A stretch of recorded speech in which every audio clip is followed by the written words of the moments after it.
வீடியோவை பார்த்துட்டு இருக்க அனைத்து சகோதர சகோதரிகளுக்கும் வணக்கம்.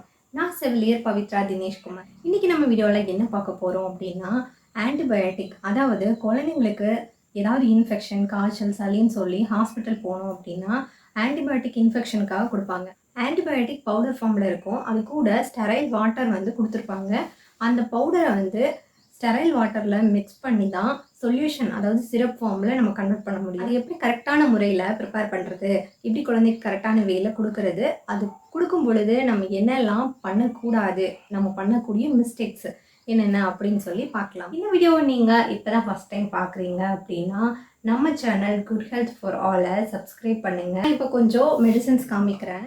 வேலாமைசின் சொல்லிட்டு இது ஒரு ஆன்டிபயோட்டிக். பேக்டோக்லேவ் அப்படிங்கிற இந்த ஆன்டிபயோட்டிக் இது சளிக்கு ப்ரிஸ்கிரைப் பண்ண மெடிசன். டாக்டர் ப்ரிஸ்கிரிப்ஷன் இல்லாமல் ஆன்டிபயோட்டிக் கண்டிப்பாக எடுத்துக்கக்கூடாது. டாக்டர் ப்ரிஸ்கிரிப்ஷனோட நம்ம ஆன்டிபயோட்டிக் வீட்டில் வாங்கிட்டு வந்ததுக்கப்புறம் எப்படி அதை டைல்யூட் பண்ணி சரியான முறையில் கொடுக்கறது அப்படின்னு இந்த வீடியோவில் நம்ம பார்க்கலாம். இப்போ இருக்கிற கிளைமேட்டிக் சேஞ்சஸில் சளி காய்ச்சல் எல்லா குழந்தைங்களுக்கும் வருது. எல்லா குழந்தைங்களும் மோஸ்ட்லி நம்ம வீட்டு முறைப்படி துளசி, கற்பூரவள்ளி, மஞ்சள், மிளகு இதெல்லாம் வச்சு வீட்டில் என்னதான் பண்ணாலும் ஒரு ஒன்ஸ் சளியோ இருமலோ காய்ச்சலோ ஒரு அதிக அளவில் போயிட்டா நம்ம பயந்துட்டு ஹாஸ்பிட்டலில் எடுத்துகிட்டு போகிறோம்.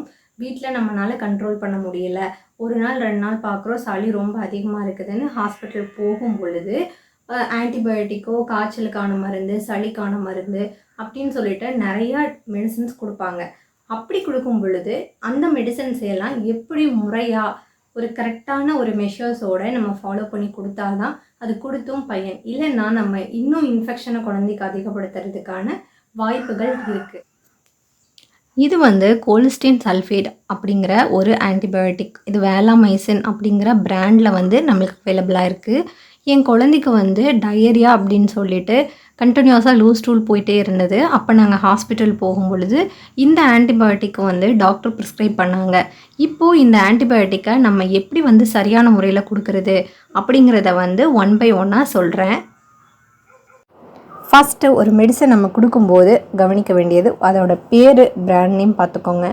அப்போ தான் அந்த மெடிசன் ஒன்றையும் கொடுத்தோன்னா அது எதுக்காக கொடுக்குறோம் அப்படிங்கிற அந்த இது ஞாபகத்தில் வரும். அந்த மெடிசன் கொடுக்கும்போது டோஸ் டாக்டர்ஸ் கால்குலேட் பண்ணி இவ்வளோ எம்எல் காலையில், இவ்வளோ எம்எல் மதியம் அப்படின்னு ப்ரிஸ்கிரைப் பண்ணியிருக்கிறத நல்லா பார்த்துக்கோங்க. செகண்ட் நம்ம கவனிக்க வேண்டியது மேனுஃபேக்சர் டேட்டும் எக்ஸ்பிரி டேட்டும். அதாவது எல்லா மெடிசனும் ஒரு மேனுஃபேக்சர் பண்ண டேட்லேருந்து பர்டிகுலர் டேட் வரைக்கும் யூஸ் பண்ணணும்னு இருக்கும் இல்லைங்களா, அந்த டேட்டை நம்ம நோட் பண்ணிக்கணும். ஏன்னா நம்ம குழந்தைங்களுக்கெல்லாம் மெடிசன் கொடுக்கும்போது இப்போ சளின்னு கொடுக்குறோம், அடுத்த சளி அப்படின்னு வரும்பொழுது அதே மெடிசன் எடுத்து கொடுக்கறதுக்கான வாய்ப்புகள் இருக்குது. ஆனால் எல்லா டைமும் நம்ம எக்ஸ்பிரி டேட் செக் பண்ணுவோமா அப்படின்னா அது கொஷின் மார்க் தான். அது எல்லோரும் செக் பண்ணுவாங்களான்னா தெரியாது. அதுக்கு நம்ம என்ன பண்ணலாம் அப்படின்னா, மெடிசனோட டாப்பில் பார்த்திங்கன்னா மேனுஃபேக்சர் டேட், எக்ஸ்பிரி டேட் இருக்கும். அதில் ரொம்ப லைட் கலரில் பிரிண்ட் ஆகிருந்துச்சு அப்படின்னா நீங்கள் பென்லேயோ மார்க்கர்லேயோ டார்க்காக எழுதி வச்சுக்கலாம். அது அழிஞ்சு போனாலும் உங்களுக்கு அந்த எக்ஸ்பிரி டேட் அழியாமல் இருக்கும். அப்படி இல்லை இன்னொரு வே என்ன அப்படின்னா, அந்த பிரிண்ட் பண்ணியிருக்கிற இது மேலே கண்ணாடி செல்லோடேப் அந்த லேபிள் மாதிரி கிளியராக நீங்கள் லேபிள் பண்ணிட்டீங்க அப்படின்னா அதுக்கு எப்போவுமே தண்ணி பட்டாலும் அந்த எக்ஸ்பிரி டேட் அழியாமல் வச்சுக்கலாம். தேர்டு நம்ம கவனிக்க வேண்டியது யாருக்கு அந்த மெடிசன் கொடுக்குறோம். இப்போ வீட்டில் 2 குழந்தை இருந்தாங்கன்னா அந்த மெடிசன் பாக்ஸ்லேயே குழந்தையோட பேர் நீங்கள் எழுதி வச்சுக்கோங்க. இப்போ ஈஸியாக இருக்கும், மாற்றி குடிக்கிறதுக்கான சான்சஸ் கம்மியாகும். அடுத்து 4th பாயிண்ட், நம்ம மெடிசன் ஓப்பன் பண்ண உடனேயும் அந்த பாக்ஸில் ஓப்பன் ஆன் அப்படின்னு போட்டு டேட்டும் அட் எந்த டைம் அப்படின்னு போட்டு நம்ம நோட் பண்ணி வச்சுக்கணும். அது எதுக்கு யூஸ்ஃபுல்லாக இருக்கும் அப்படின்னா, நம்மளுக்கு அந்த மெடிசன் என்றைக்கு கொடுத்தோம் அப்படிங்கிறது ஞாபகத்தில் வரும். ரொம்ப நாளைக்கு அது இருந்துச்சுன்னா நம்ம டிஸ்கார்ட் பண்ணிடலாம், தேவையில்லாமல் வச்சுக்க தேவையில்லை. அடுத்து நம்ம கவனிக்க வேண்டியது ஒரு மெடிசனுமே எவ்வளோ டெம்பரேச்சரில் இருக்கணும் அப்படின்னு கொடுத்துருக்காங்க. ஒரு மெடிசன் 15 டிகிரியில் இருக்கணும், 30 டிகிரியில் வச்சுருக்கணும், இல்லை ரூம் டெம்பரேச்சரில் ட்ரையான கூல் பிளேஸில் ஸ்டோர் பண்ணி வைங்க அப்படிங்கிற மாதிரி இன்ஸ்ட்ரக்ஷன்ஸ் கொடுத்துருப்பாங்க. நம்ம கரெக்டாக அந்த இன்ஸ்ட்ரக்ஷன் படி யூஸ் பண்ணோம் அப்படின்னா அந்த இருக்கிற பர்டிகுலர் டைமில் நம்ம அந்த மெடிசனை கெட்டு போகாமல் சரியான முறையில் பராமரித்து நம்ம குழந்தைக்கு கொடுத்தோன்னா எந்த தொந்தரவும் இல்லை. சரிங்க. இப்போ எப்படி கரெக்டாக அந்த மெடிசனை வந்து டைல்யூட் பண்ணுறது அப்படிங்கிறத ஒன் பை ஒன்னாக பார்க்கலாம். முதல்ல எந்த ஒரு மெடிசன் நம்ம கொடுக்குறதுக்கு முன்னாடி சுத்தமாக கைகளை சோப்பு மூலமாக கழுவிட்டு தான் அந்த மெடிசனை எடுக்கணும். அது ஃபஸ்ட்டு பாயிண்ட். செகண்டு, நம்ம இந்த முன்னாடி பார்த்த இன்ஸ்ட்ரக்ஷன்ஸ் எல்லாம் ஃபாலோ பண்ணிக்கணும். ஃபஸ்ட்டு டாக்டரோட ப்ரிஸ்கிரிப்ஷன் படி அந்த மெடிசனை வாங்கிட்டு வந்ததுக்கப்புறம் எல்லா தேவையான திங்ஸும் பக்கத்தில் எடுத்து அசம்பிள் பண்ணி வச்சுக்கோங்க. கை நல்லா கழுவுனதுக்கப்புறமா அதை ஓப்பன் பண்ணணும். நான் இந்த வீடியோ எடுக்கிறதுக்கு முன்னாடி ஜஸ்ட் பிஃபோர் தான் அதை நான் கட் பண்ணேன். நீங்கள் வந்து அதை அப்படி ஒரு ரொட்டேட் பண்ணாவே அதை கட் ஆகிடும். அதுக்கடுத்து என்ன பண்ணணும் அப்படின்னா, அதை ஓப்பன் பண்ணிவிட்டு இந்த ஸ்டெரைல் வாட்டரை அதுக்குள்ளே புஷ் பண்ணணும். புஷ் பண்ணதுக்கப்புறம் இதுலேயுமே எக்ஸ்பைரி டேட் கொடுத்துருப்பாங்க ஸ்டெரைல் வாட்டரில், அதையும் நீங்கள் நோட் பண்ணிக்கோங்க. அது புஷ் பண்ணதுக்கப்புறம் மூடியை நல்லா டைட்டாக க்ளோஸ் பண்ணிக்கோங்க. அந்த பாட்டில் எப்போவுமே வந்து ஒரு வெர்டிக்கலாக வச்சுட்டு கொடுக்கக்கூடாது. ஒரு ஹரிசாண்டல் பொசிஷனில் 2 கைக்கும் இடையில வச்சுட்டு நம்ம அப்படியே ரொட்டேட் பண்ணணும். நல்லா ஃபாஸ்ட்டாக ரொட்டேட் பண்ணிக்கலாம். அப்படி பண்ணும்போது தான் அந்த ஸ்டெரைல் வாட்டரும் உள்ளே இருக்கிற பவுடரும் மிக்ஸ் ஆகி நம்மளுக்கு சொல்யூஷன் ஃபார்மில் கிடைக்கும். அதை மிக்ஸ் பண்ணும்போது நம்ம கவனிக்க வேண்டியது, எந்த ஒரு லம்பும் கட்டி மாதிரி ஃபார்ம் ஆகாமல் எல்லாமே சொல்யூஷனாக மாறுதா அப்படின்னு செக் பண்ணிக்கோங்க.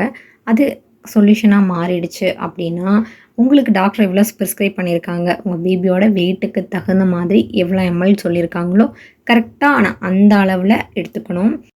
அடுத்து பேபிக்கு நீங்கள் மெடிசன் எதில் கொடுக்குறீங்களோ, ஒரு வேளை சங்கடையில் கொடுத்தீங்க அப்படின்னா அது முதலே வந்து சோப் வாட்டரில் நல்லா வந்து வாஷ் பண்ணி வச்சுருப்பீங்க.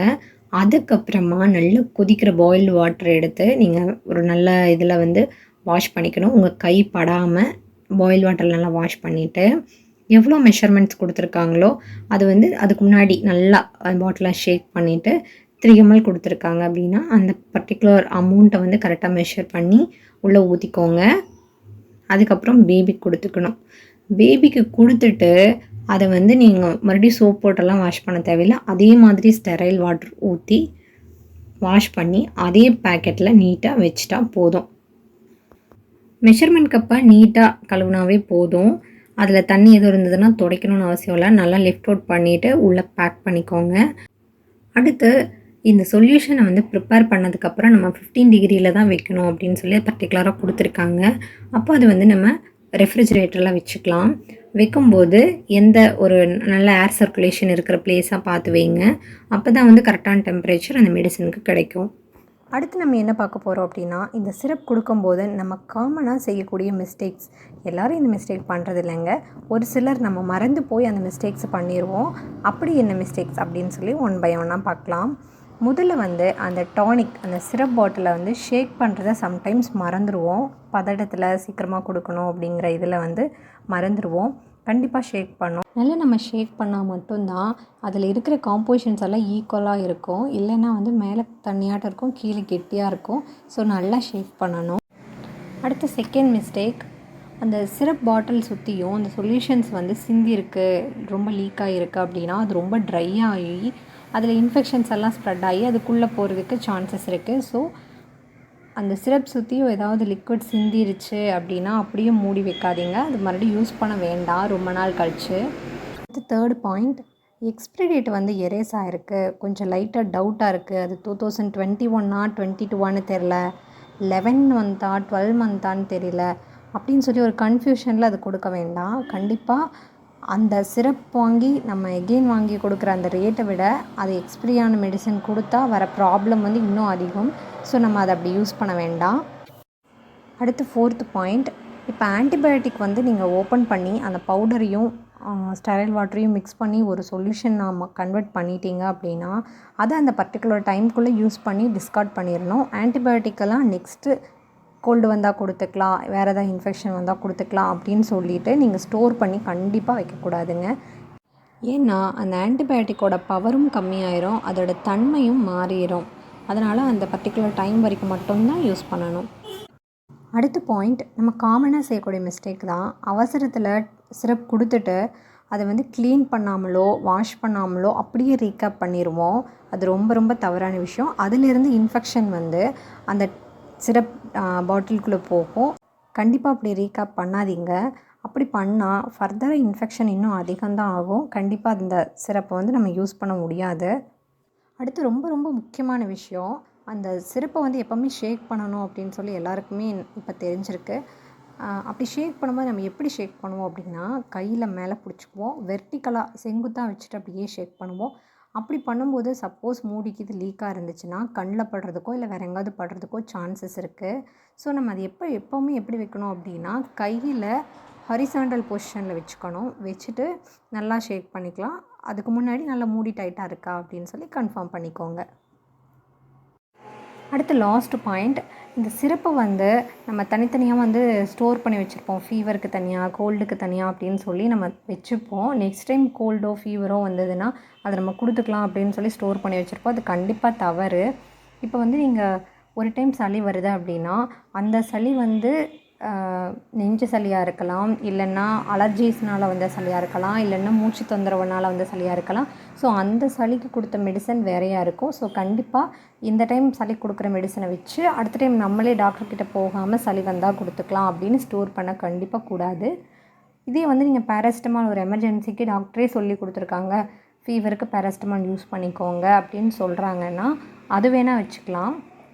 அப்படியே வச்சாலும் ரொம்ப நாளைக்கு வைக்க வேண்டாம். ஒரு 1 மந்த்து கிட்ட வச்சுட்டு அது ரொம்ப கரெக்டான டெம்பரேச்சரில் வைக்கிறோம். ரொம்ப கூலான ட்ரை ப்ளேஸில் தான் கரெக்டான ஒரு டெம்பரேச்சரில் தான் அது வச்சுருக்கோம். எந்த ஒரு லீக்கேஜும் கிடையாது, மூடியெல்லாம் நல்லா டைட்டாக க்ளோஸ் பண்ணியிருக்கோம் அப்படிங்கிற எல்லா கன்ஃபர்மேஷனும் உங்களுக்கு இருந்தால் மட்டும் யூஸ் பண்ணுங்கள். இல்லைனா அதை டிஸ்கார்ட் பண்ணிவிட்டு மறுபடியும் வாங்கிக்கோங்க.